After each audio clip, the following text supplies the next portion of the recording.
just get started, okay? So hello, beautiful people. Hello, everybody watching this. Thank you for joining us. My name is Tara Love Perry. I'm an author and a spiritual teacher and a self-love teacher. And with me today, I'm really grateful and humbled and honored to have these beautiful, strong, powerful, outspoken and courageous women with me today, and light workers. All of us here are light workers, channelers, coaches, healers of various kinds. Jen McCarty, thanks for being here, beautiful. And also Jen's just become an author, so well done, Jen. Go and check out her book, Twin Flames in the Event, literally just published. Super beautiful book. Thanks for being here with us, Jen.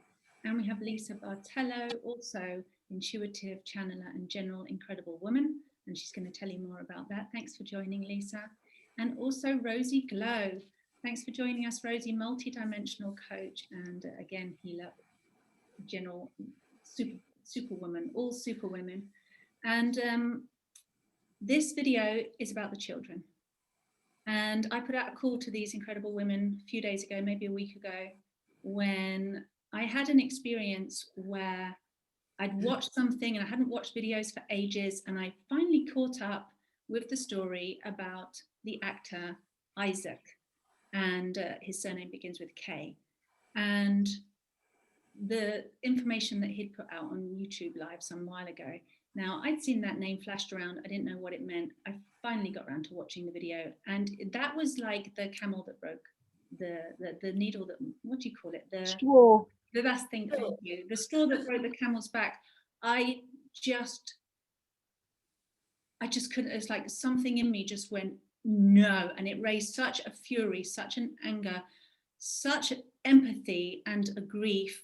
And I spent 2 days really crying my heart out and praying and recovering from that.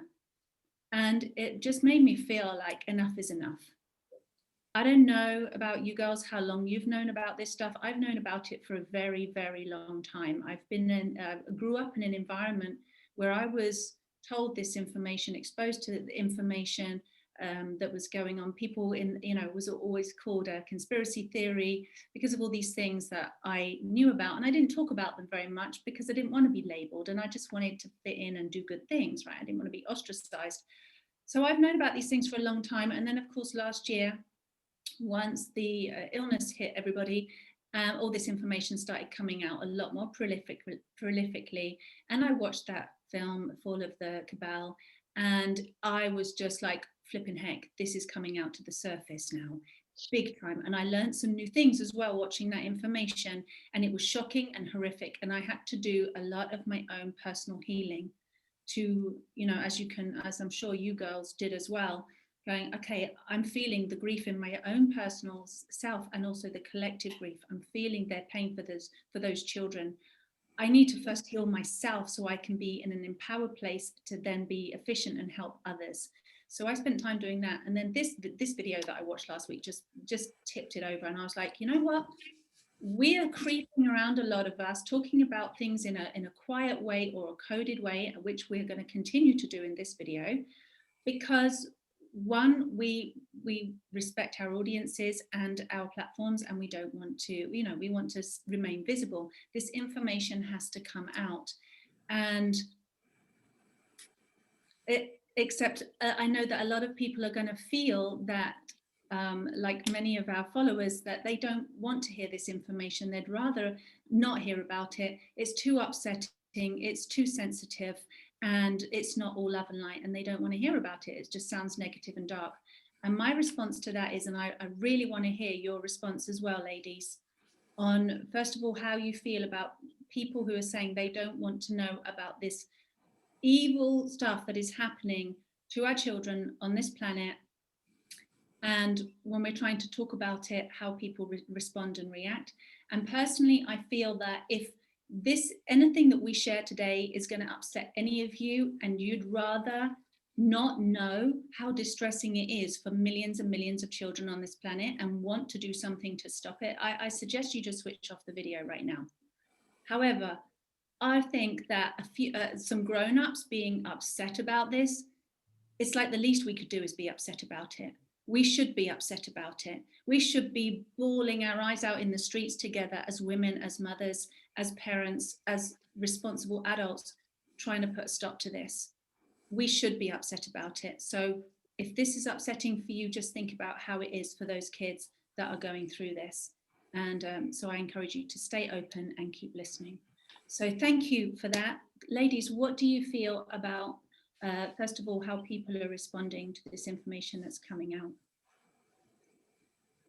Do you want to direct one of us to speak, Tara? No, any of you go ahead, just jump in.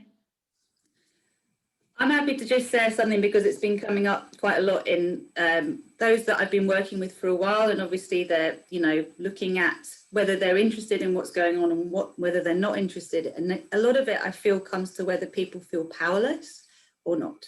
If they feel like there is the potential to be able to do something, then it's also about them being able to discover the courage within them. And we are living in a society that is entirely programmed by fear, you know, so we're too scared. We've been having a conversation that off camera as well. It's just like the fear of actually seeing this for what it is.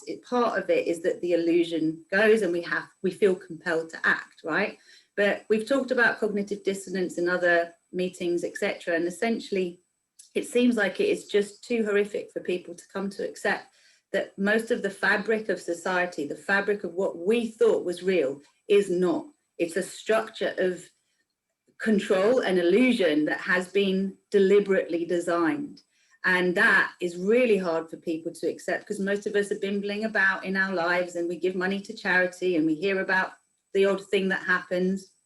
But no one's been faced with this level of terror in this generation before globally, right? And whether it's about being ill or the other stuff that's coming up underneath as a result, this is the sickness of our society and culture. And as a global community, we have to face it, but how we face it is going to be different for everybody. Like, it depends what we can stomach. And what I've seen is, depending on our wounding, some of us are compelled to act and fight and speak up, and others are, it's almost like the fight, flight, freeze response being played out in the collective, right? Depending on our wounding, how we respond to this, and whether we shut down or we actually do step forward. That's my experience right now. Thanks, Rosie. Yeah, anyone jump in? Seriously, just like go with it if you've got something to say on this.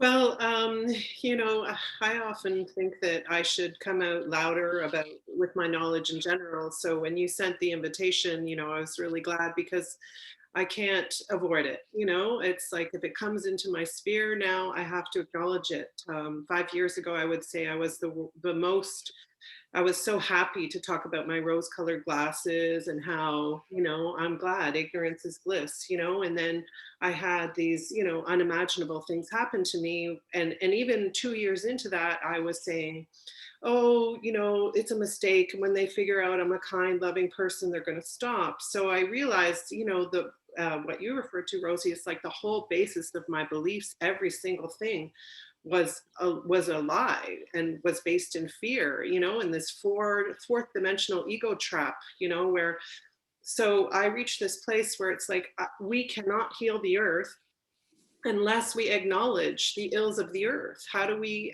change this if we don't even acknowledge it?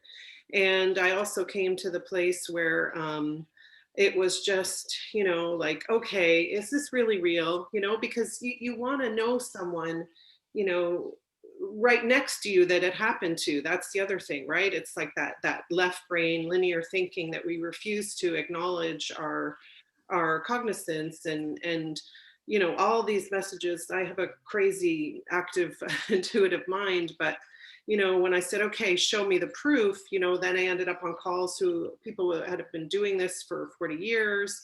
And certainly in the work that I do, certainly every other, you know, at least 1 in 2 is sexually abused. So it is definitely an imprint on the soul of all of us that, you know, we have to acknowledge it in order to heal it. So you know, I was just really happy, like, oh, I don't necessarily want to get on a call and talk about this, but thank you, because I'm glad, your anger definitely, I definitely was like, oh, good.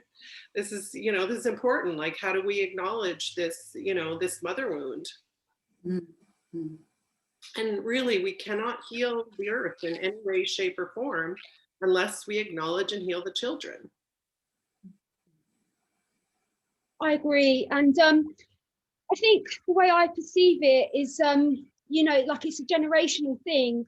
I grew up in North London and I went to school in Hampstead, and that was where the most deepest, darkest, prolific satanic abuse was taking place within those children's homes in Hampstead.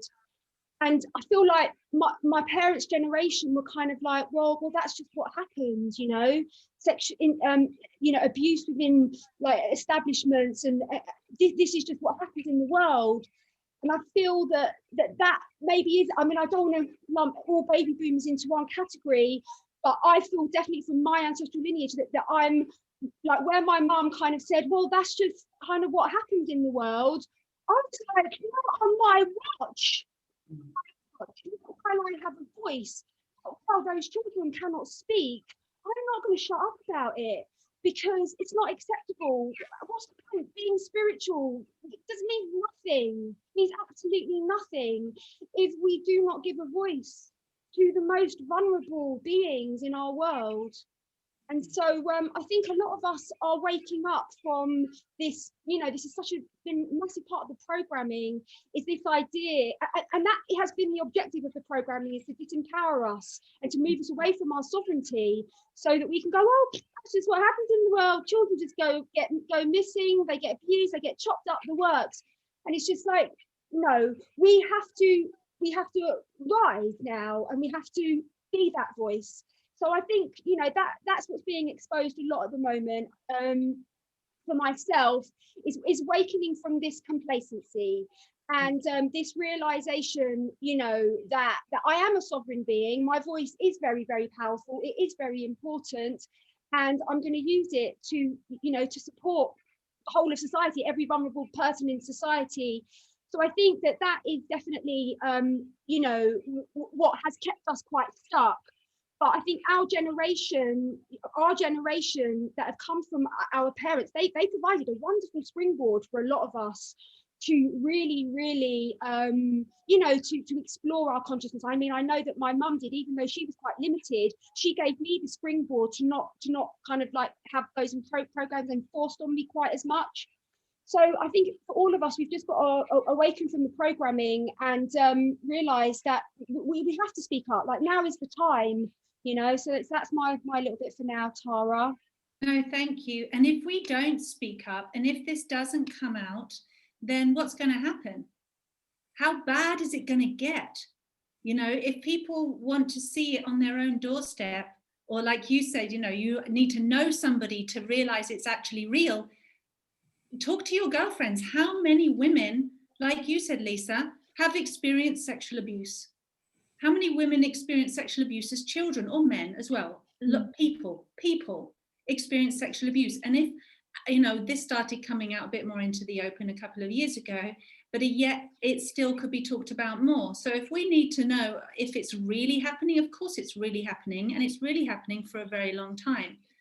When we go into the deeper levels of it, what is actually happening to the children? Why do we keep going on about the children? Are the tunnels real? Yes, they're real. Is the evil satanic rituals real? Yes, they're real. How do we know? And I just want to say to you, I don't know if any of you know this, but even places like London Bridge or Tower Bridge, London Bridge, Houses of Parliament were built on Masonic ritual. Masonic ritual involves sacrifice, bloodshed of the innocent. It involves torture. It involves, it's about invoking the power over others, and not power as in a beautiful superpower that's love and light for everybody. This is about invoking and harnessing and embodying and being a transmuter of a kind of power that is power over others, power over the innocent, power over the vulnerable, power over the weaker people. And I pretty much consider that these kinds of people that do this stuff don't consider us people. They don't consider us human beings.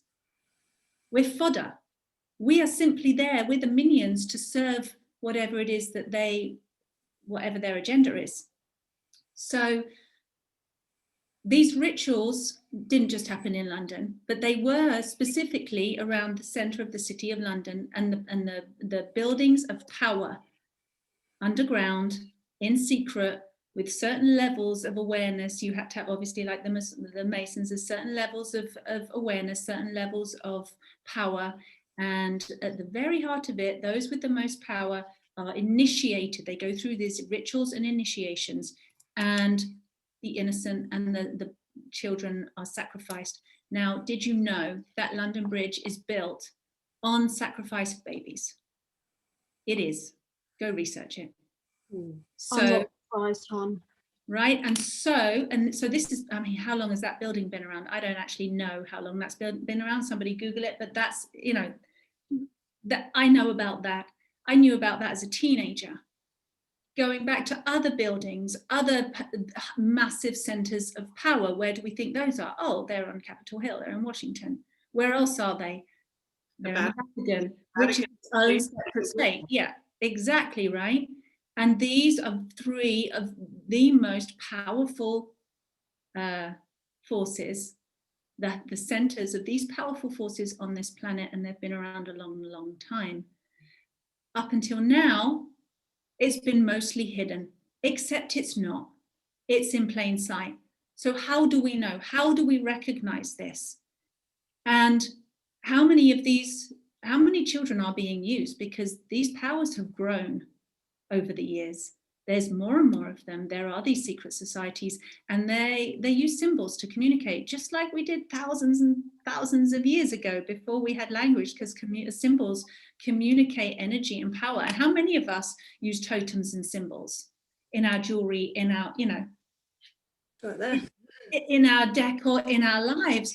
We use symbols to communicate who we are. We use symbols like, if I wear a flower of life, I'm communicating, this is what I believe in, this is my ethic to other people. And they'll see my flower of life and go, I believe in that too. So we recognize one another. Or if you wear crystals, or if whatever it is that you wear, you know, whether it's gold or diamonds, you're communicating who you are to other people, so that other people of a similar nature will recognize you and you know who your own are. You know what I mean? And so this is happening on the really, really dark level. And these symbols are absolutely everywhere. Girls, do you know much about the symbology?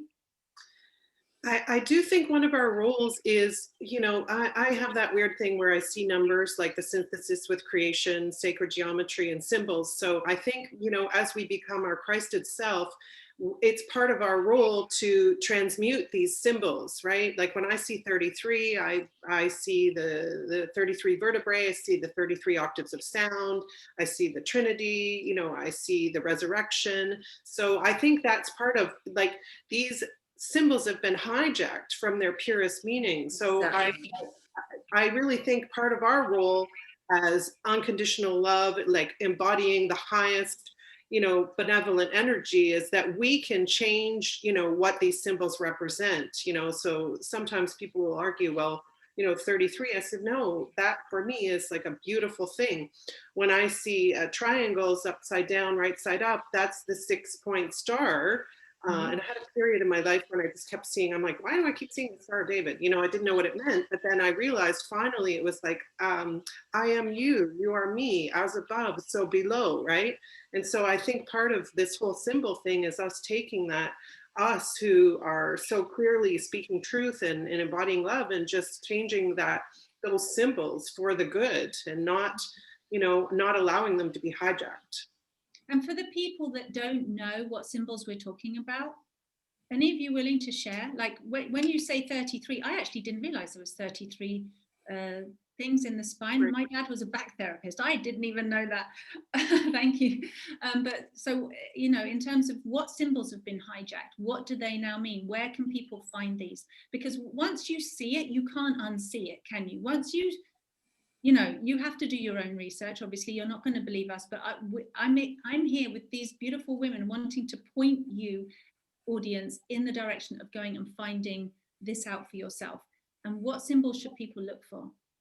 I just want to say I've got a 33 tattoo, and I'm all about that.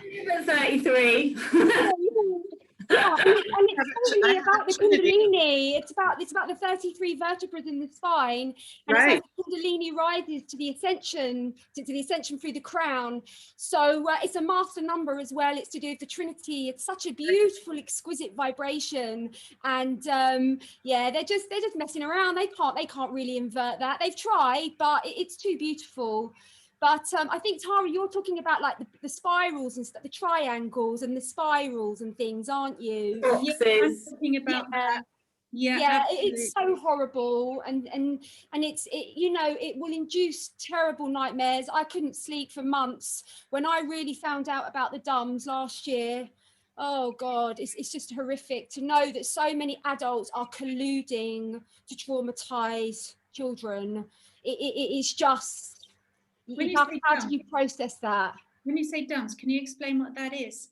So I learned from Gene Decode about the deep underground military bases, and basically I didn't know about that. That was the hardest red pill. I mean, I was red pill since 2000, but that was the hardest red pill I had to swallow, was learning about the deep underground military bases, where a lot of these children that go missing, there's kind of like openings in mountains and stuff like that. There's like all these different openings, and then you go down and it's this other kind of like subterranean world.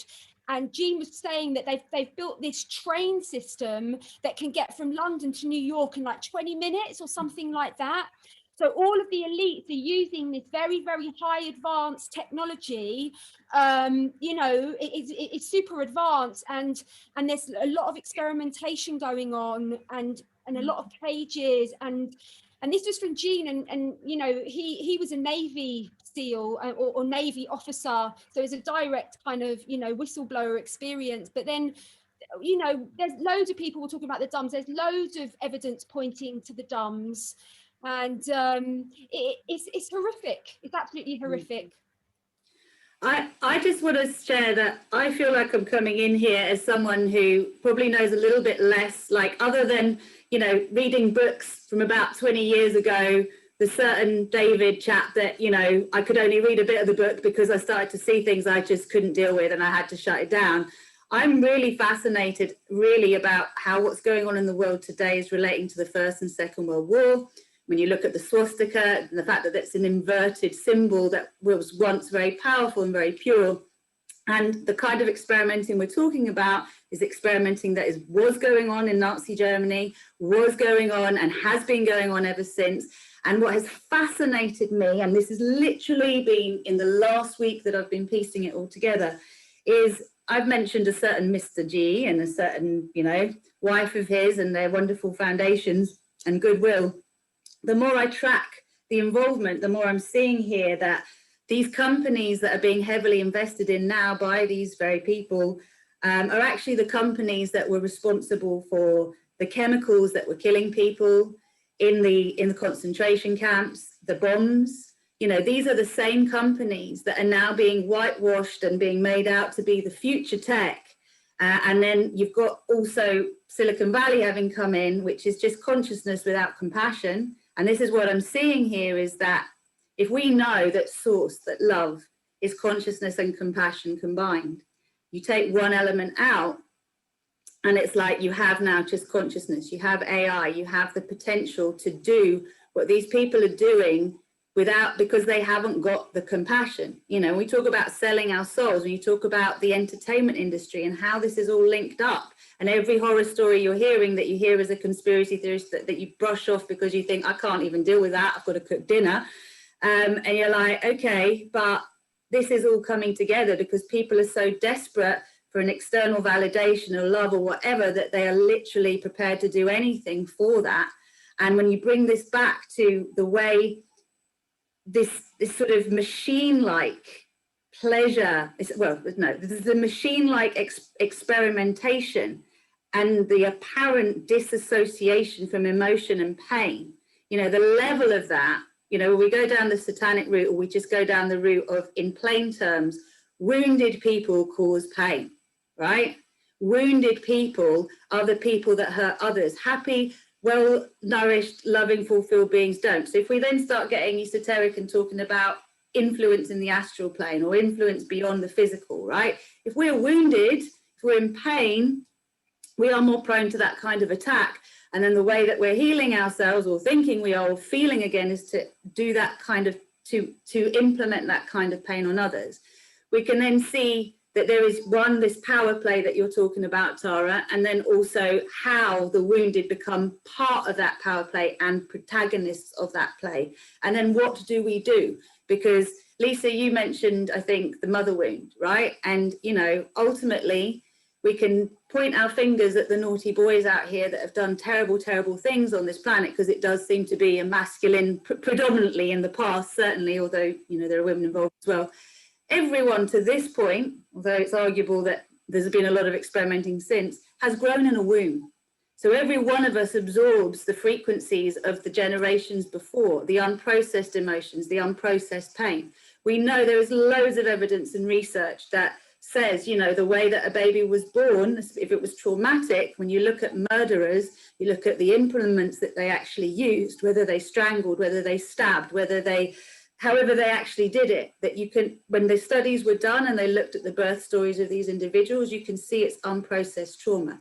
Now take that back to women being raped during their pregnancy, abused, etc. You can see how this has been happening and how it's been hijacked. And I just want to say, Star Wars, Star Peace. We are a planet. My background is in pregnancy, fertility, all of that stuff, and working with public health on that level.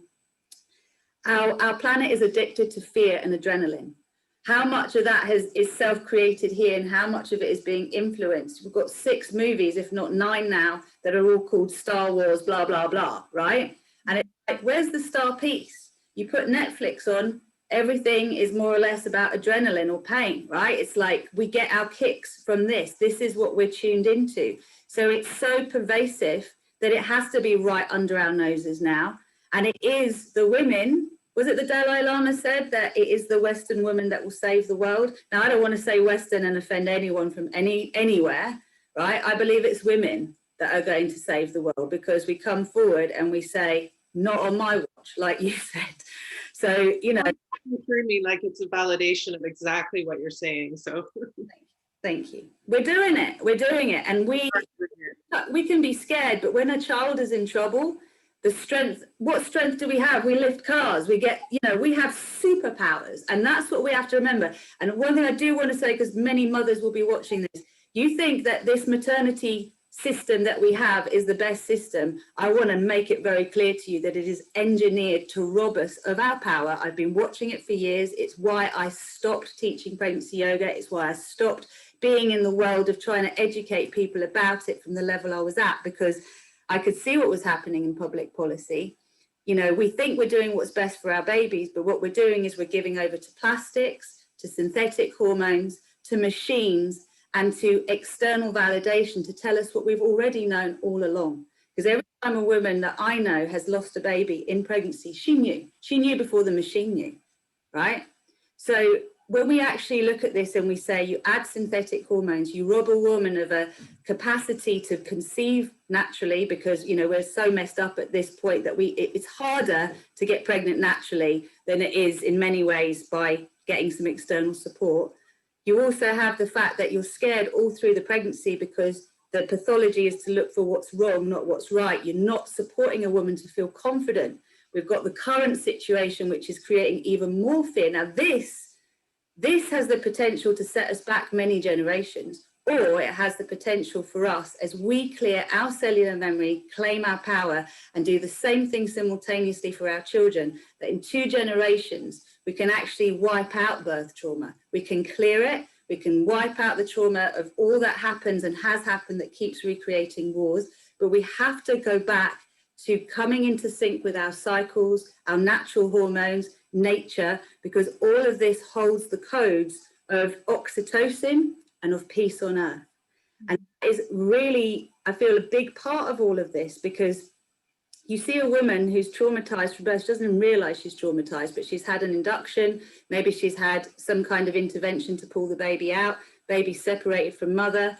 There's 60 years worth of research to tell you what that does and how you can prepare a woman in pregnancy to give birth to a warrior, to someone whose hindbrain is going to develop faster than their forebrain, than the other way around. And that's been happening very subtly, but it's been happening for the last 40 years. I've been seeing it. Looks like we have little wins, but actually we're going backwards. So that's really important for us to address. Oh, fair play for mentioning that, actually, Rosie, and I completely and utterly agree with you. I've been seeing the same thing for the last 20 years with people and watching how basically the conditioning for birth and leading up to birth is horrific. So we think that mind control is only happening once, you know, we're out of the womb, but no, it's happening inside the womb because it's mind control to the parents and the fear.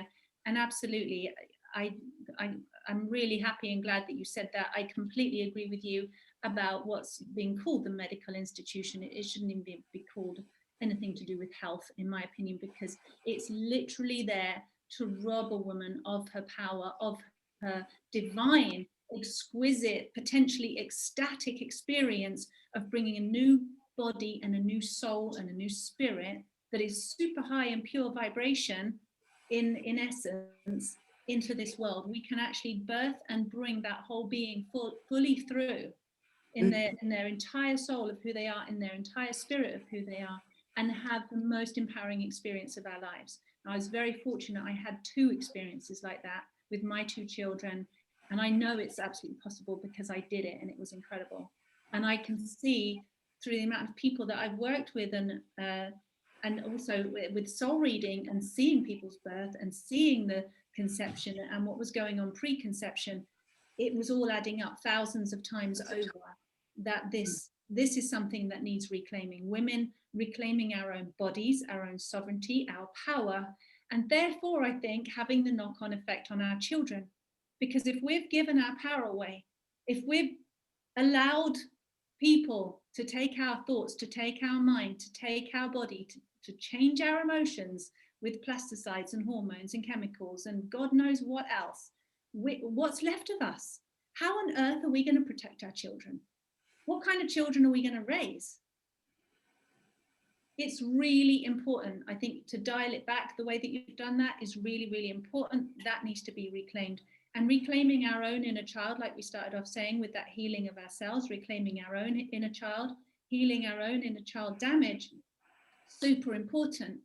I recommend everyone should do that. And it might take, probably will take a couple of generations to do that. However, right now, there's the practical element. There are our children, like, what is it? Somewhere between 8 and 10 billion children estimated on this planet right now. These are the ones that have been found or we know about, let alone all the other children this is happening to behind closed doors that's not part of the global elite perhaps, or it's actually just happening in people's homes, especially during this lockdown period, which is, I mean, how many of these are we going to stomach as well? By the way, we're on number 3 right now. Are we really going to let there be a number 4? Are we really going to let even more of this horrific damage happen to our families and our children and our loved ones? So I want to come back to that part. But yeah, like something needs to happen now. I personally, I don't want to see this for the rest of my life, knowing that this is happening and that we didn't do something to stop it or make it more visible in the world. Agreed. Issue we have is we know we can't trust the services, right? Don't trust the services. And this is the issue, is if you're talking about making a decision, everyone who watches this, make a decision in your heart. What are we doing? Are we going to take our parents' generation, which is, this is the way the world is, deal with it? Or are we going to say, we co-create the world and we demand something different? Because all of us had that as children, looking around going, this makes no sense. That was my experience. So in that case, now is the time that we say, no, this isn't happening. Okay, so if I can't trust the services, then it's down to me. If it's happening next door and I can hear it, if I know I've got my suspicions, then I need to be visible. I need to make this visible. Show me how, higher self. And this is another important thing, is don't let your lower programming, fear programming be what decides things for you. You've got to call your higher self in and ask that part to lead your decision making. Then you are able to make the kind of decisions that are coming from love and our whole place, because fear can motivate us, anger can motivate us. But if we're not careful, we keep recreating the fight and the struggle because we're stuck in it. So let's do our own inner healing on this and then act with that is around us, because you can't ignore it if it's in your field. Lisa, you said that as well. Yes, and I think, I mean, just being here, right, is really important. We're setting an important intention, and I call it the 11. You know, it's like we are balancing our feminine and masculine energy within us, right? So we're willing to stand up and be sovereign. And of course, Jen, your work with Twin Flames, you know, that becomes exponential balancing. One thing I know for sure is that the elites are very, very aware of how dangerous it is for two twins to come together in Christed light. So I think, you know, it's so important that just by being here and acknowledging what's happening, you know, Canada's a funny thing, right? The narrative with Canada has always been, oh, everyone's so nice. And that's like totally a bullshit created narrative, you know, to say, hey, we had the resident schools here, which are, you know, just, I don't even know how to explain it, just like abhorrent. And everybody that's tried to expose it, and we have plenty of underground caves here. And, you know, we got these, you know, sort of mass majority still that, you know, oh, this must not exist. Thank God we're not south of the border. And, you know, it's always like 800,000 children disappearing every year in the States and 50,000 in Canada. But relative to population size, you know, these are big numbers. And I think just, I can't say over and over enough, we have to acknowledge. And when I meet people, every client I have, I've had someone who didn't end up coming to me, you know, one of my first connections, and, you know, I got that she was sexually abused and she died. So, you know, people like that, she was a big lesson for me.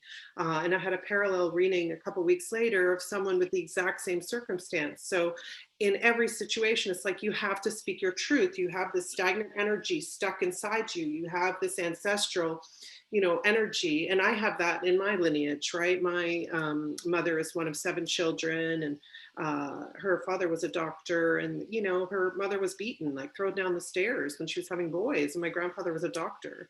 And this also, you know, was crazy. I've only just learned this in the last year, but original tribes of Abraham, you know, so it's like, I was tracked, I found out, partially because of that, or, you know, who knows, because of being mouthy about the children and mouthy about the human body.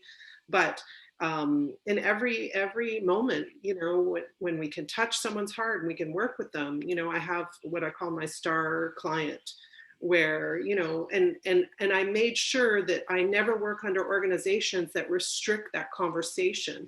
One of my friends became a professional coach, and she immediately dropped it. It was like a complete waste, because she said she couldn't talk about sexual abuse, you know, so it's like, what's the point? You know, so when I have clients, I say, okay, like, you have to deal with this and you have to speak your truth. And the star pupil is 24 hours. She went home after 15 years and told her partner, and told, you know, it's just like standing in their power. So I think, and, you know, acknowledging, like you said, like the Vatican is the shape of the room, right? With gargoyles and sands of time sideways, and all the traffic goes into the womb. You know, we have to acknowledge these institutions as well. So, you know, I'm not sure how. I was on calls last year, invited with a bunch of people who have been doing this for many years. And one lady ended up being really close to me. So she was very surprised to meet someone else in Canada. But, you know, someone who was a psychotherapist who kept bringing these examples into the hospital, and they wouldn't even believe her in the 80s, you know, so that's part of the problem. She is still connected with the patient or client who she lost her credentials over, you know, and the person still supports her.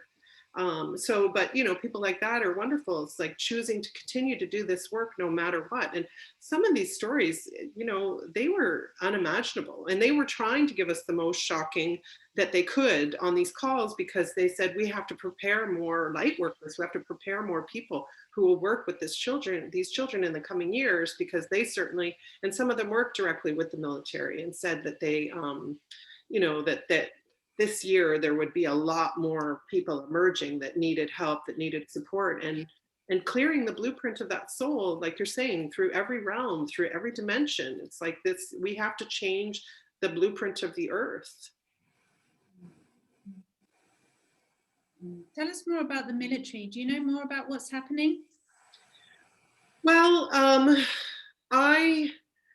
again, this is all to my intuition. Like, so my twin was someone in the military who was quickly removed from me. So I feel, you know, this is definitely divine design, where there are factions in every single corner of the world, right? The 144 or whatever you want to call it. I definitely have complete faith that there are people that have, you know, that are working in the military that totally understand what's happening. And, you know, this goes back to JFK and the special forces, right? Where there's two sides of the three-letter agencies. You know, one has not been working in the light and one has. So from my understanding, all three of the people I was on calls with that were, you know, I would say really, what's the word, like really entrenched in this world, all said they are working with the, you know, contacts in the military. One was like focusing on Romania, one is in UK or maybe Ireland, and the one here, but she said most of her work was not with Canadians, but one of them posted a company, and it was grades or levels of adrenochrome. So that was very quickly, you know, removed. But What do you mean? Yeah. What do you mean, levels, grades? So there's a couple things. They said that, I actually have this all written down, but there are companies, for example, that use like fetal aborted cells, and, you know, to get into our food chain and things like that. And this company had children's names, their blood types, you know, which is often RH, and the quality of their blood. So, and add into food. I mean, are you talking about the food additives now? No, well, those are two separate things, but just the things that, you know, people are like, you know, like I tried to tell my mom, and she was like, absolutely not going to have any of it. And it's interesting too, because I just went back to some channels I pulled of Mary Magdalene on from Tom Kenyon's website. I don't know if you guys are familiar. He's more of a music guy, but he channels Mary Magdalene, right? So she had a whole section on the iron core of the earth and bloodletting, and how, you know, this has been a ritual forever. So it was interesting, because of course that just came up this week after you scheduled the call. But, you know, over and over again, I guess for myself, where I just have to say, like, there's no denial, right? This is real, like you said, and so many of these structures, and I think every time we acknowledge them, we help to heal them, right? Every time we acknowledge, like, hey, this is, you know, not quite as it is.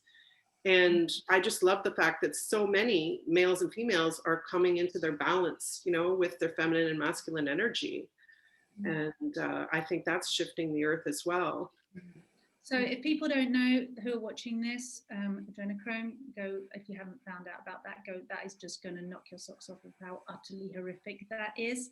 And of course, largely to do with the people that we're talking about, and the big entertainers in America specifically use this a lot to preserve their age and yeah, get their kicks off something which is really, really horrific. I want you to go and check that out. But you're right, Lisa. I mean, you didn't get too specific there, but there's information that I learned about, what, I mean, goodness, what, 8 years ago, about how, yes, aborted fetal cells of children, babies, were being used as food additives, because it gave the food a certain quality, but also, I mean, it's not just about taste, is it? You don't go, what's going to make my, you know, nice Nestle breakfast cereal taste good, or my nice Tropicana orange juice taste good. It's not, I'll go, no, you know, take some baby fetal cells. No, there's a much darker agenda, and people won't want to believe this. You won't want to believe it. I didn't want to believe it. When I heard about it, I was like, no, seriously, I'm done. That can't be real. Don't even go there. You know, I want to protect my children. I don't want them to be told they can't drink the certain orange juice or eat certain, you know, Nestle chocolate bars or whatever it is, you know, craft cheeses, because they have potentially this nasty stuff in. And I wanted to protect my kids and not expose them to that, because it was being said in front of them. I was like, this is too horrific. However, guess what? There's more information that's come out recently, and I was reading about it again in this last week since I asked us to do this call. I mean, it's becoming more public, this information. It's almost like they want us to know. But we've got to that level of such helplessness and hopelessness almost, with these, you know, a whole year of being stuck in our houses and feeling helpless. What do you do? I would say, like, research this stuff and go and boycott those companies. Number one, do not ever buy from those companies ever again, because it's not about flavor. It's about, look what we can do and look what we can put in your food and look how much power we have over you. And, you know, that's dark, evil stuff right there. Yeah. And also, of course, it's very, very common knowledge. And if you yet don't know this, go and look at what's being put into the injections that are going in everybody's arms right now by the millions, that are, again, aborted fetal cells, aborted baby cells. I mean, it's just horrible. Go and check it out. Oh, I'm thinking about things like people don't even realize, you know, we're going deep, but people don't even realize, like, the baby products that they buy for their babies have got cancer-causing chemicals in them. The things that we have, what I don't understand is how advertising is legal, because advertising to me seems like it's just lying in a public arena. And because people buy, it's like the attention that we put on whatever we watch, we are energizing as being real, right? And one of the reasons I feel that people so don't want to go there and don't want to believe it is that in this, it's a bit like the 4D, 5D shift, isn't it? A lot of law of attraction stuff says, don't entertain dark thoughts, don't entertain your negativity, because you'll just create it in the world. And it's like, no, mate. Let's just take from Boris Johnson and his idea to suppress this virus. You cannot suppress a virus, right? It mutates, it comes back out. So our darkness, wherever it is, needs to be met, seen, and the light needs to be brought to the shadow. So this arena, if it's being in our faces, left, right, and center, and we're still wanting to ignore it because we're scared to energize it because we then accept it's real, we have to say, well, the only way out is through. It's like birth. You go through it and you say, now I know it, I can't unknow it, so what am I going to do about it? And it's one thing to see something you couldn't see before. It's another thing to take that information and not go, you know, like use it to propel a shift rather than to keep promoting a story of victim consciousness, right? There's a lot of layers here with this. I don't know. I know that the divide and conquer thing is classic, right? I mean, one of the things that I've been really interested in is we've heard about it in the past, that the wars, you know, we've just taken wars for granted. Like, this is just what happened. But then when you look at the stories behind them, you're like, wow, these have been created. This is not like it's just happened and we had to deal with it. It's been created. Even that question about those buildings that came down that time, that a few years ago, right? There was no evidence at all to go and do the bombing that happened as a result of it. But it was utilized as the reason why, just like what we're dealing with today. And good people are trying to do what they're told because they don't want to upset others. They don't want to create more fear in the world by standing too close to someone who's scared, for example, rather than having that confronting conversation. It's like, what are you basing your fear on? And why are you trusting the people that you never normally trust, but now you're in fear, you're doing what you're told? Like, what's that about? We all need to be willing to show up. But some of the best people, and I say good people I know, they'll say, well, I don't mind putting one of those on for a couple of minutes to, like, not upset other people and not freak them out. And I get that on the one hand. And on the other hand, I'm going, you don't really know what this stands for, do you? No. Why are we doing this when the death rate is, was it 90? Well, 99 point, was it 98, 94%, whatever you want to call it, even in the most vulnerable population, the amount of people recovering and not dying does not justify this at all. At all. It's insane. It's insane. Totally. And we're doing it still. We need to upset people.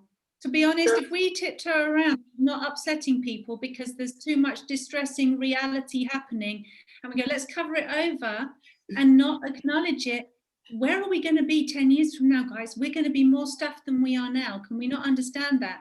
This planet has been enslaved for a very long time, and we're going to continue to be enslaved. And the longer we go letting it go unnoticed, the more evident this darkness becomes. And then people just go catatonic and people can't do anything about it. You know, how bad does it have to get before we go, hold on a minute, I am flipping upset about this. I'm fucking horrified about this, that this is happening to our kids. It's happening to our loved ones. This is happening to our planet. When are we going to stand up and say no? I don't care about upsetting people anymore. And it's not that I don't want to deliberately go up and upset people, obviously, but it's like, if something triggers you and it upsets you, that's a you situation. That's a you thing, right? If something upsets you, that's your own denial starting to come to the surface and being triggered. That needs to come out. It needs to come out.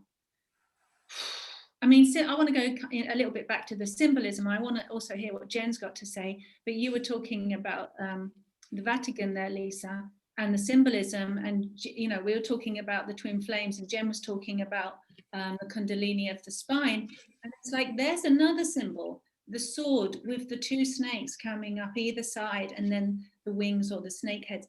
How many times do we see a symbol of that nature in these institutions, these medical institutions, these care institutions, these medicines, you know, the people who are creating the medicines, which are really poisons that are being, you know, experimental poisons being given to people. You look at their logos, you look at their symbology. How many times do you see a logo like that? And it's completely originally taken from the Kadigas, from something which is sacred, from the Tree of Life, from the Kundalini. You can recognize, you know, partly open your eyes and start seeing these labels are everywhere for us to see. Who's trying to grab the power for themselves over others? Jen, what do you have to say on this, or anything? I think that it all comes down to us awakening on an individual level. You know, like going back to what Rosie was talking about pregnancy, like when I got pregnant, I just, you know, I could have gone down the route of sort of like, you know, doing what the doctors told me, but I was like, no, hold on a minute, I'm going to find out about vaccines, I'm going to find out about natural birth.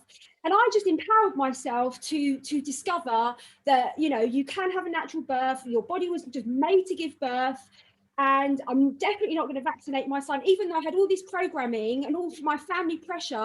I was just like, no, I'm not going to do that. Even though I had the weight of like society like beating down on me, I was just like, no, I'm going to do my own research. This is my baby. This is the most precious creation of my entire existence. I'm not going to be blindly told by you don't love him, you've got no relationship with him, so I'm not going to be blindly led to do what you're telling me to do for my beautiful baby. And so obviously I found out, you know, about the poisonous vaccines. I didn't know anything about vaccines until I had Finn, do you know what I mean? And that was the decision that I made. And I think this is what comes down to this whole awakening. It's like, it has to be on an individual level. Like we all have to just kind of like rise and say no more, you know, but I think the root of it is that we're all such divine beings. We're offspring of Mother, Father, God. We are so pure and precious in our core that we're good girls and boys. And so when mother, you know, father, government and whatever tells us what to do, we're just, you know, we are innately good. We are innately kind. And so we just go along with it. And that's what people have to wake up from. Like, this is where we have to shake everyone and go, no, there is another choice. Like, you know, like, what about all these mothers that are like sticking masks on their kids? What about these mothers that are like sticking these nasal rape that is going on here? But where is the consciousness of these mothers that are doing this? It is shocking. I mean, that's the understatement of the pandemic. It is shocking. Do you know what I mean? So I don't know. I don't know. Maybe this split is real. Maybe the split is real. Maybe there are some people splitting that just do not want to sign up for this sovereignty, you know, kind of like trajectory, this ascension trajectory. It's looking very, very much like that. I know that I used to have a lot of resistance to the idea of there being a split, because being in oneness, being in unity consciousness, I just could not conceive how there could possibly be a split.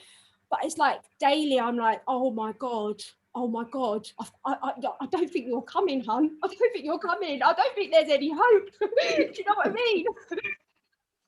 Oh God. So, like with people like that, even if you were to put it in black and white, I mean, I personally think that what's going on, it's not black and white. I'm not saying it's black and white, but generally speaking, I think there's a lot of white hat control going on, particularly with the media, and particularly with the Mr. What's his face, Chiden in the old, you know. And so I think, you know, they're showing videos where the mask is showing, they're showing videos where the set's moving, you know, and this is, I'm getting goosebumps, this is to awaken the sleepers, you know, they're all saying, guys, we're lying to you, your government's lying to you, your media's lying to you, but they won't listen to it from me. My mum, if I said to my mum, BBC's lying to you, she'll, oh, why would they do that, Jane?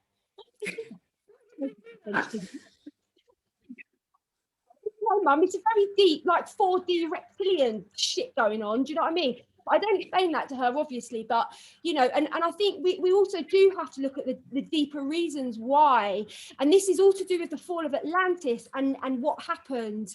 And it was to do with this manipulation, this fourth dimensional kind of like glory. These reptiles were seeking this, you know, they're trying to push God out of the way, and they're like, oh, well, we're going to be like, you know, this is our gig, planet Earth, this is our gig. Do you know what I mean?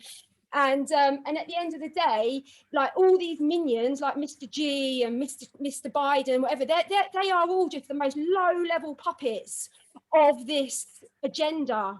And people need to understand. I mean, it sounds so ridiculously far out, but we have to awaken to our multidimensionality. You have to realize we are not third dimensional beings. This is a lie. Linear time is a lie. This is heaven on earth. This is the jewel in God's crown. Earth is the jewel in God's crown. This is truly, truly heaven on earth. And so what they've done is these overlords have created like an overlay, like it's a false overlay, or, you know, which is called the matrix. It's not reality. The reality is love.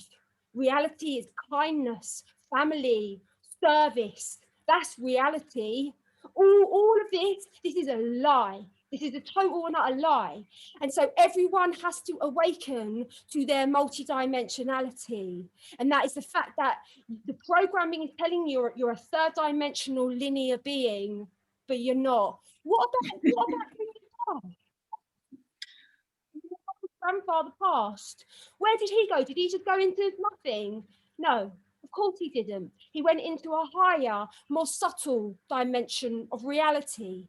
And it is our absolute duty as human beings to attune our consciousness to the higher and more subtle dimensions of reality. And then when we do that, we get an opportunity to have a little bit of spaciousness around the matrix. And until we do that, we are identified as being a part of the matrix. But the moment you understand, hold on a minute, no, there's more going on than what I've been led to believe, then that is the moment, then you create that sense of spaciousness and observation. And that is when you set yourself free. And that is what everyone needs to work towards. You need to wake up. You need to realize that this is God's most beautiful, spectacular playground in creation. Garden of Eden. Garden of Eden. Absolutely true. Years ago, the first time I did a soul reading and connected with the Illuminati through somebody's energy field, because they were connected there, way out actually, it was way out in the outer layers. And I started having this conversation with this dark energy that identified as Illuminati. That's the words that I heard. And I was having this conversation, and it was essentially saying that We are here as the most darkest aspect that can be on this level of creation. So in this earth, time, space reality, we're in third dimension, we're in duality, so that we have apparent dark and we have apparent light, and there is separation. There is an apparent separation. We have male and female and all this stuff. And what they said they were doing, that it's like there's a higher self, there's a source creator voice behind absolutely everything that is in this creation that we're in our, and they called it this known universe, the universe that we currently know about, which of course is infinite, but we have very finite knowledge on it. And you know, what about other universes? But this known universe, they said that they represent the very darkest expression, about as far away from source love, self-realization that one could ever possibly have in this human realm. And that they represented that most deepest dark, most absent, most lacking, because that's what it is. It's a lack of love. It's a lack of consciousness. It's a lack of connection and empathy. It's a lack of care and trust. It's a lack of what we, you know, well, for me is normal. It's precious. It's truth. And these beings, these you could maybe still call them human, exist to be this aspect of source creation, so that we have contrast. And because somebody has to hold the dark end and somebody hold the light end, and then you've got the spectrum of everything in between, that full range of human expression that we have, it gets anchored in some form or other. But yet it does not have to stay unconscious. It doesn't have to stay dark. It doesn't have to stay lacking. And what they're actually doing is serving us in a way as the wake-up call. Like, how dark, I keep saying it, how bad, how dark does it have to get, so that we go, hold on a minute, let me switch on my light, my consciousness. Let me switch on my ability to see. Let me stop hiding. Let me switch on my love. Let me become conscious and start being the being that I'm designed to be, that source creator in human form. And then what do we do when we see this evil? What we've called evil, this cabal, Illuminati, whatever words we want to say, even the devil itself. Can we love it? Can we transform that whole spectrum and put truth into the whole spectrum? Feed that dark anchoring and go, thank you for being here. Now your job is done. I don't actually need you to hold this darkness for me anymore, because now I've realized why you exist as a catalyst to wake me up, to kick my butt into waking up, into becoming conscious. Now I don't need you. Thank you so much for that job. I love you. Come back home to the source, to the truth that you are. But the thing is, they are going to put up a fight. They have put up a fight, because it can't be won easily. Like, self-realization in a human form is about as precious as it gets. It's the most exquisite gift ever could be given, to be this tangible, this vulnerable, this human, and experience ourselves as source creators. Of course, it's not going to be easy. It'd be in a blink of an eye. I'd be like, oh, now what? Now what shall I create? You know, oh, that was my best gig. That was my best creation, and it was over too fast. Of course, there's going to be resistance. Of course, there's going to be a fight. I don't really believe in us, you know, fighting to win. I just believe in loving everything, and then the fight dissolves. So if any fighting, it would be that darkness doing its very best to still remain dark as long as it can, so that everybody awakens. And I believe, Jen, like you, I do believe that everybody awakens at the point that they're meant to. In their own, and whether it's in this lifetime or the next, whether it's in this universe or the next, I don't know. But those that aren't awakening, definitely are there as a catalyst for us, like to, you know, like when you're in the swimming pool, you know, when you're swimming and you get to the end of the pool and you flip around and you use the wall to push off, and it gives you that propulsion, like Jen, you were saying about, it gave you the springboard. All of the people that we're looking around going, oh my goodness, they're not waking up. Oh my goodness, they're not seeing, they're not helping. Isn't that the springboard for us? I mean, that's what we're doing here, right? It's the springboard to go, okay, what more can I do? How more can I manifest myself? How much more love can I put out there? How much more conscious can I be? And almost just take the layers off and take the lids off and be like, you know what, I'm not going to be shy about any of this anymore. I'm just going to like full all out empowered communication, expression, shining, no matter what somebody else threatens to do or say to you. I encourage that. That's what I believe in.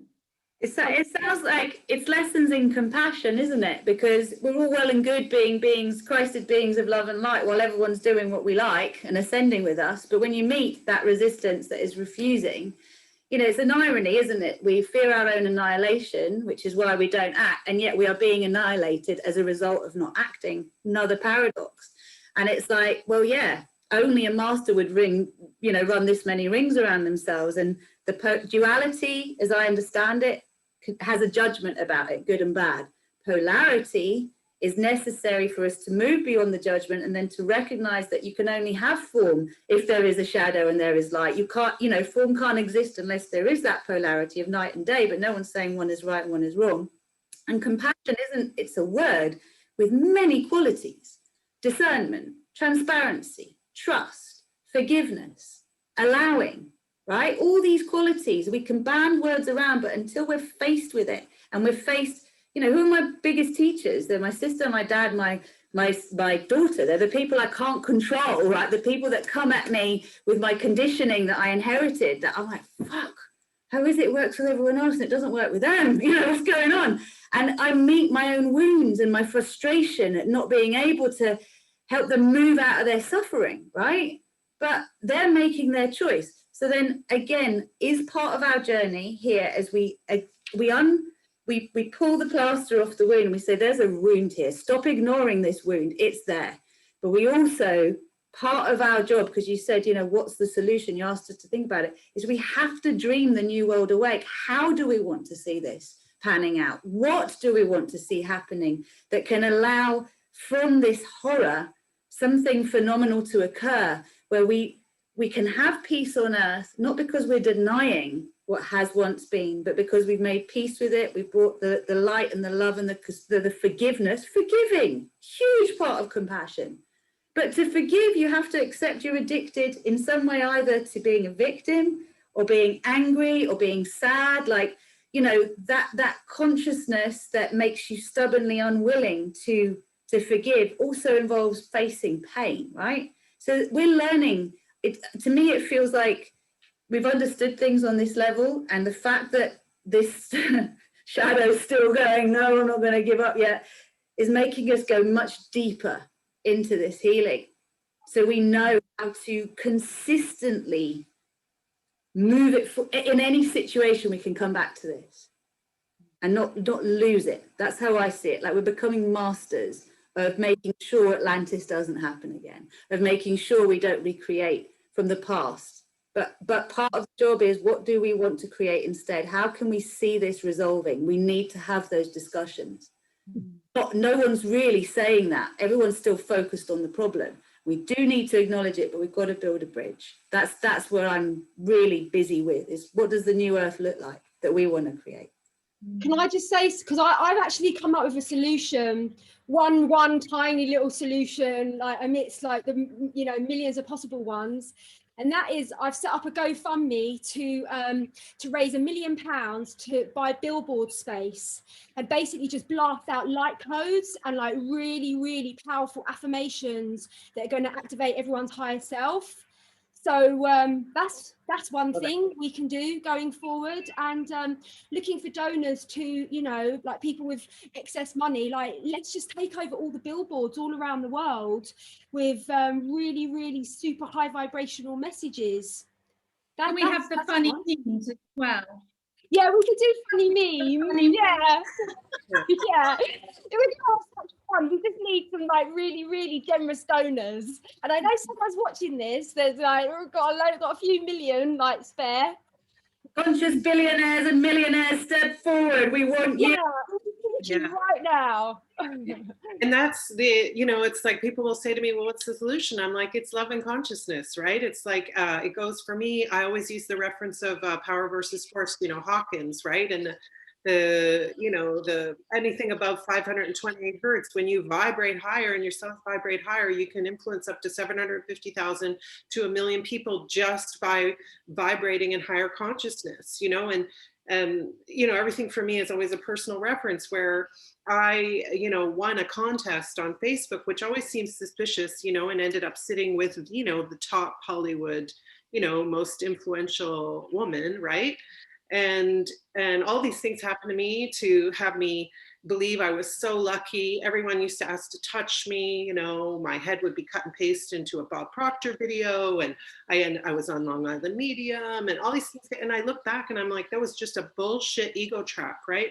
I see people now that don't get it. You know, they have a bigger platform and bigger following, and they're like, oh, I just got invited, you know, my quote just ended up on Huffington Post. It's like, it's fucking bullshit. It's created so that you'll never reach your Christed self, right? So that's how we heal the world, right? Is we become truly unconditional love. Like at some stage, I met my twin, of course. And then everything took off. You know, I had biowarfare, I had nanotechnology. It was aerosolized into my head. I was electrocuted. I was launched headfirst from my motorcycle. And I had already been obsessed with things like near-death experience. I had already been told that I'm here to touch everyone I meet with love. You know, so I understood my role, and I kept having symbolism of Jesus. Like, you know, you just can't even believe. And in my young life, I was, you know, atheist and agnostic, and I was the most disconnected person, and I was the opposite of Jen as a mother, right? I hated myself, and you know, my child that's the most challenged in the world today, the most sensitive, you know, I had the worst experiences and fears while he was in the womb. And you know, I definitely see that direct correlation. And you know, I was like the most 3D person. Like we truly are an end times, right? This is truly the Kali Yuga, where it, like you said, it doesn't get any lower than this. But you know, my inherent belief that first of all, I was a child of God, and that every single thing stemmed from that, and that I knew as a soul I would leave this earth when I had already chosen before, you know. So everything, you can't even imagine what was done to me. It got so extreme. It was just like, you know, and I would drive down the road going, if Joe Dispenza can heal himself from a spinal cord injury with his thoughts, I can heal my brain. So to wonder if these, you know, rogue groups, you know, that are, let's say, above the Vatican, that definitely was one clear message. You know, every single thing in the Da Vinci Code except the symbologist is real, right? All those groups. And if you watch Stigmata, and I also had that, where 2 years ago, my wrist kept hurting and I kept getting you know, a cut on my head and my feet would hurt. And I realized it was exactly where Jesus was nailed on the cross, right? And it's like, that is our, you know, if we truly embody unconditional love, and like you said, forgiveness, right? We all share the common soul lesson of forgiveness, no matter what. It's part of our journey. But truly rising into our higher self, and not this ego trapped, you know, where I look and that was programmed for me, that, you know. So all these different entities definitely exist. And then I think, you know, as we hold that higher consciousness, you know, I used to think, oh, I need a huge platform, you know, and I look back and I think, what that significance is bullshit. You know, if I can touch 100 people on this earth in the next 10 years that become their higher self, right? And it's like the 4-minute mile, right? It's like we went through these journeys to become our higher self, so that we open portals of consciousness, right? I've just seen my daughter have the fastest awakening I've ever seen of a human being ever, you know. And then I, of course, click into this twin flame, like I think it was Dr. Harmony. I kept seeing the word harmony, so I come up, and she said the same thing, like our children can go through so much faster now because of our consciousness, and truly holding that love, you know, where I knew I used to pray, you know, I had everything. Like there is not a tool left in the toolbox, like every metaphysical thing, you know, alien implants, you name it. And it was just like, I knew that one thing is that I had to just love it, right? I had to love what was happening to me. I had to accept it was part of my true journey, and that I chose it, that was extremely difficult at times. You know, I'd say to my friend who's who was the first etheric doctor in Canada, and she's had 4 near-death experiences, just a wildly, gifted woman. And I'm like, are you sure I chose this? Because I feel like nobody would choose this. And then of course the next step is ending up on calls and hearing about the most diabolical things with children. And then I go, oh God, my journey was like nothing, right? Compared to these souls that have signed up. And I also listened at one point, I forget who it was, some channel who said that all of us intuitives were previously, held in those sort of templates of abuse, right? And that's part of the reason why we're here, is to understand and have that compassion, so, that we can just raise it. But, so whenever it comes to me, a person or anything, it's like, hey, what can you do? Fucking acknowledge it. Please acknowledge what's happening in the world, right? And of course, we all have families that think we're out there, right? There are contrasts, there are gifts so that we, we dig our heels in and try harder.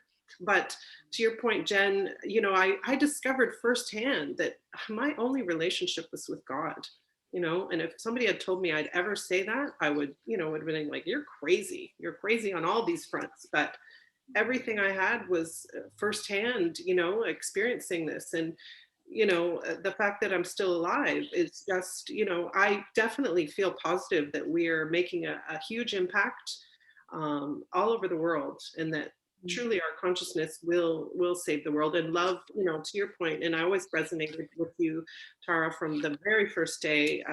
You guys were like my family.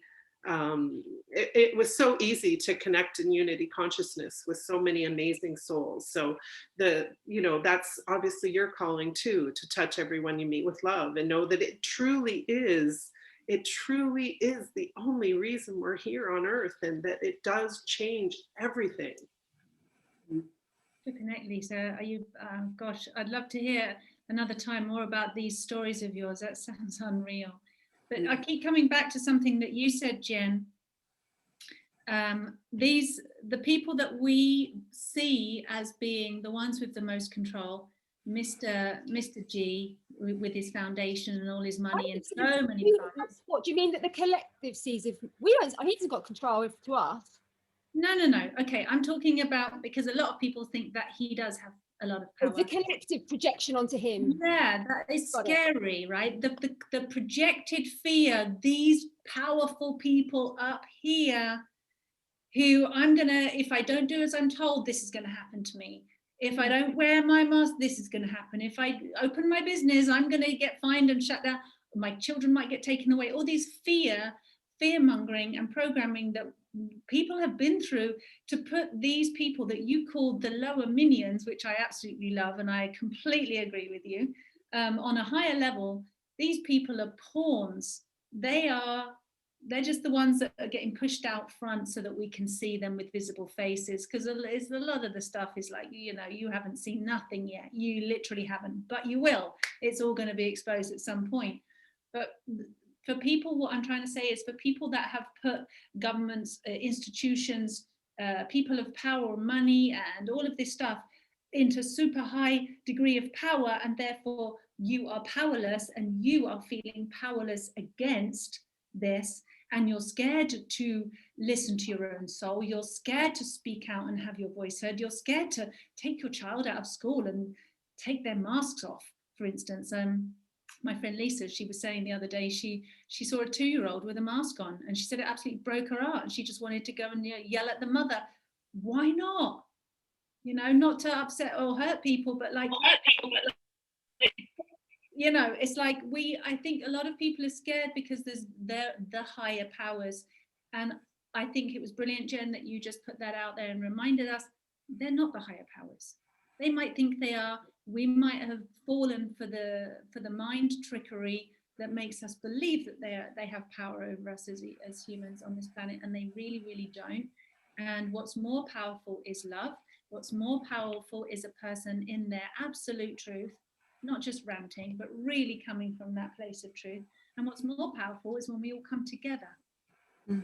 What I would really, really love is, this video for me, this gathering of us as sisters here today, for me, I had this feeling that I just wanted to connect my heart with all the other women who have hearts of the mother and all other mothers on this planet, and to collectively, we're all connected in here.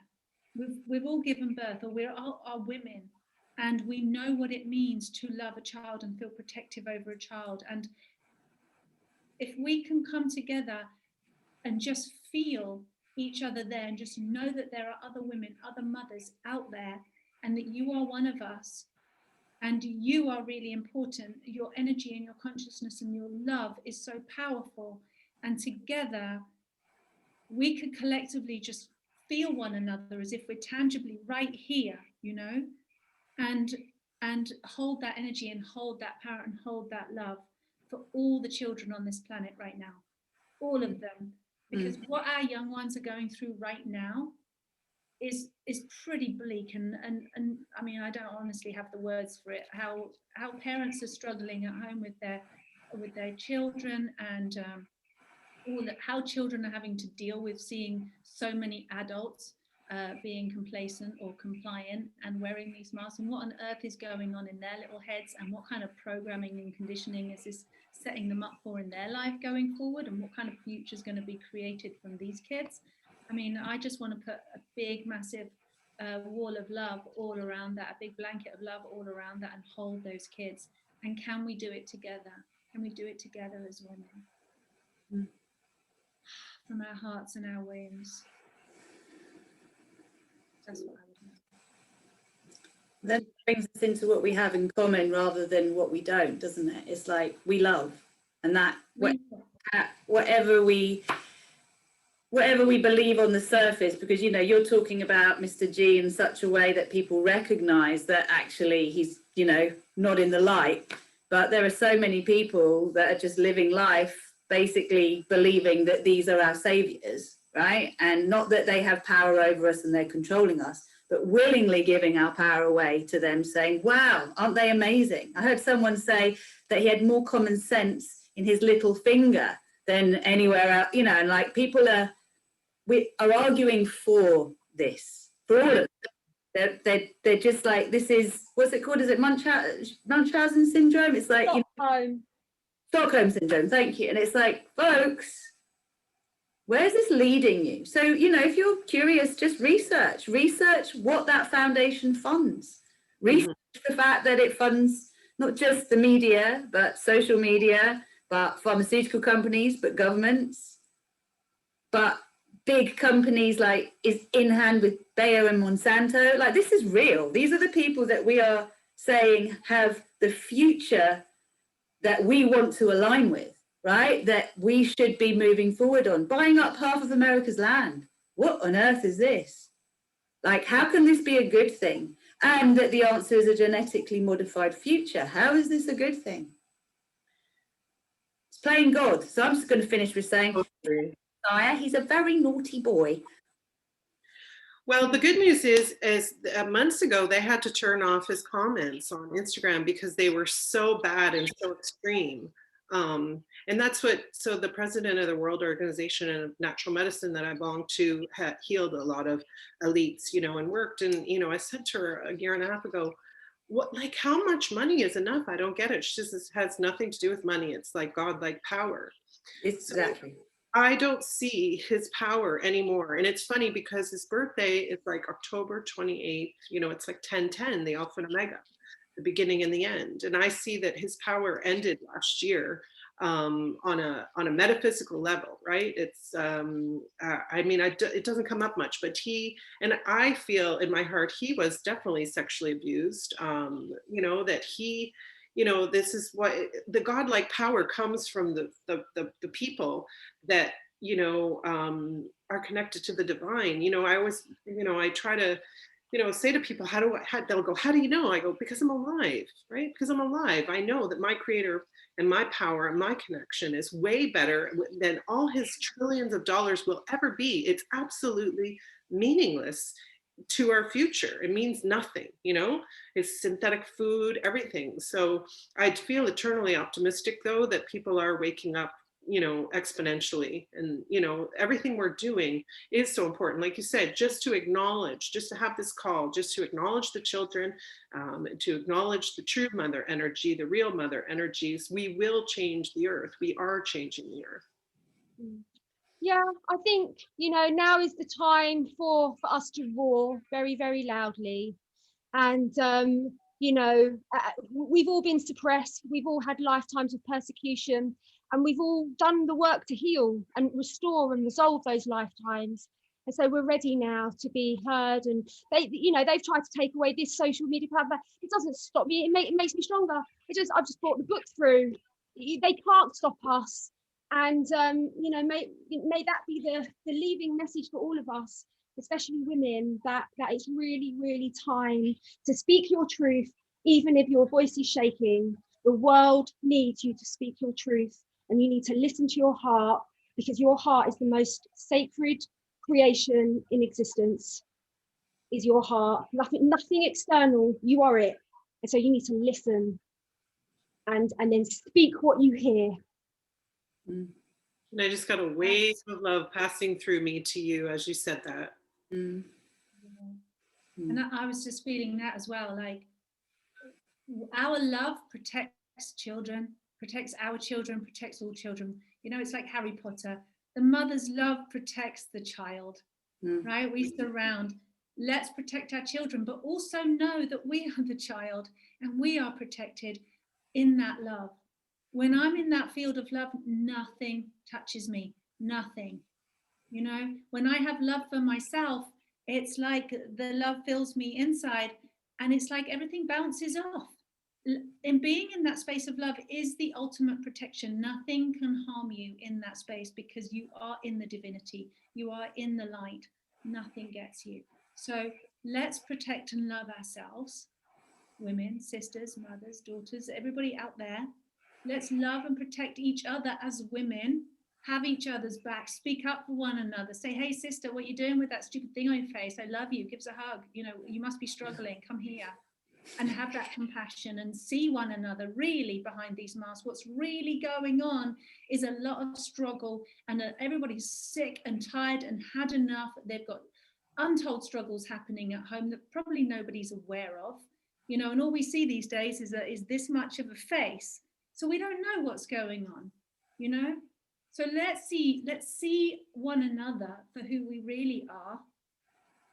Bring the humanity back, bring the compassion, the sisterhood back in, and together, okay, just talk to people. What can you do? What's your higher self? What are you being guided to do? What's source creator inside of you guiding you to do? And mine guided me just to have a video. We're all guided, you know, Jen's writing books, we're all doing our thing that we do. And because we're coming from that place of unconditional love, it does have an impact, and it will go out, and we are protected, and we are absolutely loved. And it's an incredible experience to be sharing, all of us right now. This breakthrough, this breaking through the veils, this awakening is why we all incarnated. It is the most sublime, incredible time ever. So whatever we're going through in our own personal little struggles with whatever we're going through, we can always come back and remember, oh my goodness, I chose this. And I knew I was going to be a force for good. And I knew I was going to be a force for love. And I knew I've had so many times around this block, I'm really ready to do this one now, you know. And this is the time, this is the end game. This is the lifetime where we see peace on earth happening, manifested in the hearts and souls and minds of our brothers and sisters on this planet. So don't be afraid to speak out. You're completely protected, and keep sharing your truth. Can I share one thing on that? Because I hope it's an inspiration for the women that really are, you know, that we're all at different stages of that outspoken, right? And, you know, do the next courageous step you can. One of my clients has gone from being a total scaredy cat and totally just like consumed constantly with worry and grief, to changing the policy of her children's school around masks and around exclusion. And, you know, all she did was she used all of that evidence that's kept, you know, she kept finding through all of the groups that were all, you know, and she challenged the headmaster. She got over her fear of him disapproving of her. And that wild thing in her, that fire that has been suppressed, that is the woman's power, fuel capacity to not take his patronizing, to not take his shutting down, to hold him personally accountable. She's now got together with friends who feel too scared to speak out and use their name, but what they've decided to do is to write anonymous letters to each other's schools and headmasters and headmistresses, and again hold them accountable and say, you are personally liable. Where is your risk assessment? Where is your this? And, you know, I'm not mentioning her name to protect her, because again, this is about us sticking together, right? And knowing we have power, whatever level we are on, wherever we feel we can make a change, make it. Right? And whatever if you got to, my husband's brilliant. He totally challenges people on the master front. He's got that polemic, you know, he's using that battle energy in such a way that's constructive. You know, I'm finding other ways to go, but ultimately it's like, wherever you feel you've got the capacity to do this, step in there and know everyone's doing their bit. But if you're really struggling with your own life, look after yourself first. Get strong, then you can get out there and help. Thank you. Tara, I'd just like, before we wrap up, I would just like to let everyone know, because we're going to be sharing this on all our platforms, that my book has just been published, and it's on Amazon. I won't be on Amazon for that long, but it is there now.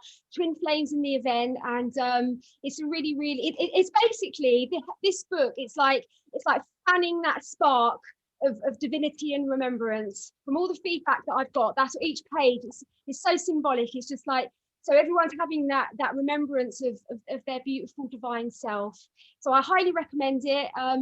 Yeah, and it's been out a few days, so it's a very, very exciting journey. So, and also I've got my 3-3 transmission, which is going to be on the 3rd of March.